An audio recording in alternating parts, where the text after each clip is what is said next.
Hi there, welcome to another Electrical Engineering Challenge.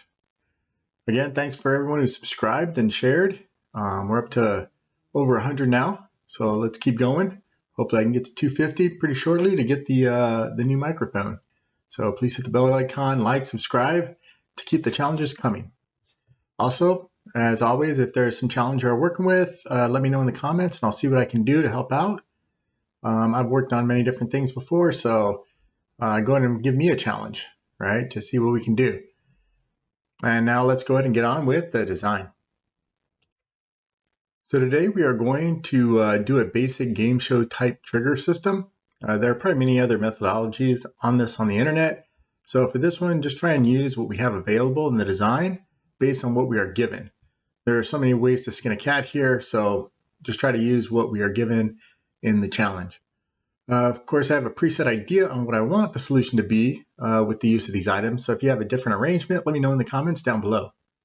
The basic premise of a game show buzzer system is you have a few contestants, a couple players, and when one player presses their button, you want to prevent someone else from being able to press theirs. So you only see one indicator and only hear one buzzer. The buzzer system we will create should work with 3 players. The system should also appear very copy and pasty because each individual circuit for the button will look the same. We'll just basically copy and paste it 3 times over. So there's not going to be much difference between the player circuits, but the way that they interact with each other, you should be able to have it so that only one player can actually activate the system at a time. So what we'll have to work with to make this circuit per player is the following. You have a SR flip-flop, a PMOS, an OR gate, no specific number of inputs on the OR gate. You can have 1, 2, 3, 4, 5, whatever you like on the OR gate. You can use whatever resistor and caps you want. And you got the push button. Where's the push button going to go? For the purpose of this challenge, we will also just assume the output of the player circuit will light the LED and sound the buzzer. So we don't need to focus on the output, the LED, or the buzzer. We just need to focus basically on the control, right? Once you get the control that says player 1 has been is the winner, then we just assume that the LED and the buzzer will light for the interaction. And the control circuitry should just basically focus on the player interaction to prevent when player 1 or when player 3 presses a button, then it should prevent players 1 and 2 from being able to actually engage in their system. We will also require a master reset button to reset all the players so we can have a second round. Pause the video here if you would like to give it a go. To start out, we will set up our buttons using the DC supplies for the simulation. We have a master reset switch right here, and then we have our 3 buttons, the push button 1, push button 2, and push button 3 to represent the 3 players and their push buttons. And I've got player 1, he is set up right here. You can see for 100 milliseconds, he's going to trigger. Player 2, he's going to trigger at 150 milliseconds for the simulation. And player 3 will trigger at 55 milliseconds. Then the master reset will trigger at 600 milliseconds. So all 3 players will be able to push their buttons or try to push their buttons before the master reset, and then the master reset will basically reset all the signals so that we can do it again.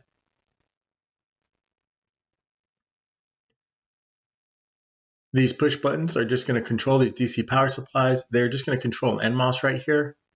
So you can see push button 1, up here to push button 1 to control the NMOS.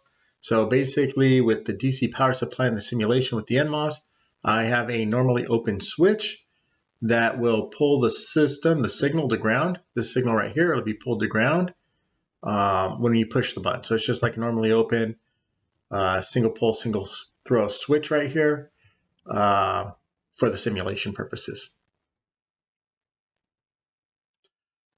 So remember, this is a copy and paste setup. Each player control circuits will look exactly the same. So I'm just showing player 1 right here for right now. But you can see we're going to use the SR flip-flop as our basic control. So the player one, the output here, this is going to be the buzzer and the LED that we just said. We're going to assume that that part's working, not part of the circuit, not part of the controls, but basically player one, when that goes high, that will turn the light on and do the buzzer. So what we need is first the setting of it. So you can see here the push button. When the push button gets pressed, we're going to go ahead and engage the PMOS right here, which is going to go ahead and set the SR flip-flop, which will then turn the player one output high, which will do the buzzer and the LED. And we've also have the reset pin here, this player one reset, so that after the buzzer and the light come on, then we can go ahead and turn it off with the master switch. So now all I did here was literally copy and paste that circuit 3 times over. So we have our 3 players, and we have push button 1, reset 1, player 1 reset, player 1 output. Same thing, push button 2, player 2 reset, player 2 output, and then likewise player 3 reset, player 3 output, right? And so here's our 3 buttons. Right now though, we don't have any controls to actually say, oh, let's make sure that only one player gets to activate at a time. Because right now, if we just ignore these resets for right now, anytime the player pushes their push button, it's going to go ahead and engage the system, right? Because our reset pin is pulled low. So how do we get it so that the reset pin will lock out? Or how can we lock out player 1 and 2 when player 3 presses the button? Or how can we lock out player 2 and 3 when player 1 presses their button? I'm going to go ahead and refocus just on player 1 again, because remember, it's just copy and paste.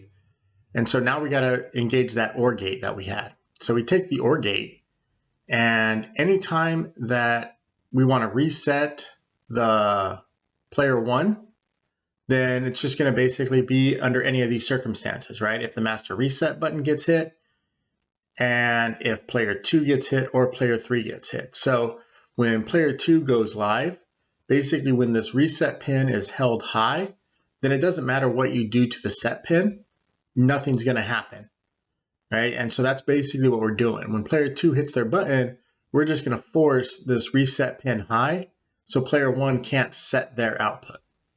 And so when do we want to do that? Well, we want to reset it anytime there's the master reset, or if player 2 or 3, if they chime in before player 1, we want to go ahead and lock out player 1 from being able to engage. So we'll just set that reset pin using the OR gate here. And again, we'll just copy and paste this 3 times over.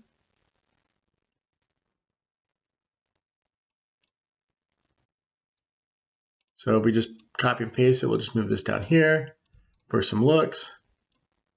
We'll bring the whole circuit over again. And so now, And so now we've got our 3 push button system. So now when player 1 hits their button, if it gets triggered before player 2 or player 3, player 2 and 3 will not be able to engage because of those. And we've still got our master reset switch. So we got our 3 systems set up right now. And again, you can just remind you of the timing that we had. So push button 1 was going to trigger at 100 milliseconds, push button 2 at 150 milliseconds here, push button 3 at 55 milliseconds, and of course our master reset is going to be 600 milliseconds. So let's just take a look at those push buttons real quick just so we can confirm the timing is good for the push button themselves. And so you can see there's the push buttons just coming on and off. Each one is only being pressed for 100 milliseconds.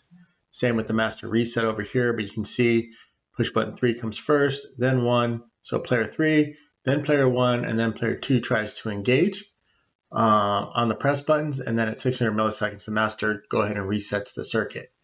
So let's now go ahead and see what happens when we actually just look at the output of the players. So player 1, player 2, player 3. We'll change that color real quick so we can see it. And then, of course, we'll leave the master reset there for us. So you can see here, player 1 even though the button was pressed, we have no output. Player 2, even though there was no, even though the button was pressed, we have no output. But player 3, because he was the first one to press, he has an output that got engaged, and it stays engaged until the master reset until the master reset button is pressed. So it does exactly what we want. So let's just go ahead and see what happens if we run it now. But what I'm going to do is I'm just going to now make player 1 the winner. So let's just check this out real quick. We're going to take player 3 here, and we're just going to go ahead and make that time delay longer. So player 3 now won't press their button until 155 milliseconds. So now player 1 is 100, player 2 is 150, and player 3 is 155. So now player 1 on the output should be the winner. So we should see player 1 going high, and player 2 and player 3 staying 0. Let's go ahead and run it again. And just as we expect, player 1, his output goes high, for he was the first one to chime in. Player 2 and player 3, they were both held at 0 because they were too late. And player 1 got reset again when the master reset goes off. So there we go. That's the circuit for the challenge this week. Like I said, there's many different ways to do this game buzzer. Game's been around since, what, the 40s? So this circuit isn't exactly new, but it is a nice little brain teaser to kind of get you thinking about how it's done. If you came up with a different solution, like I said, go ahead and let me know in the comments down below, just so I can have another idea of how this could be done with these components themselves. But otherwise, that's all I have for you today. Thanks for watching, and I hope you enjoyed the video. And again, thanks to all who subscribed and shared, and I will see you next time. Have a good one.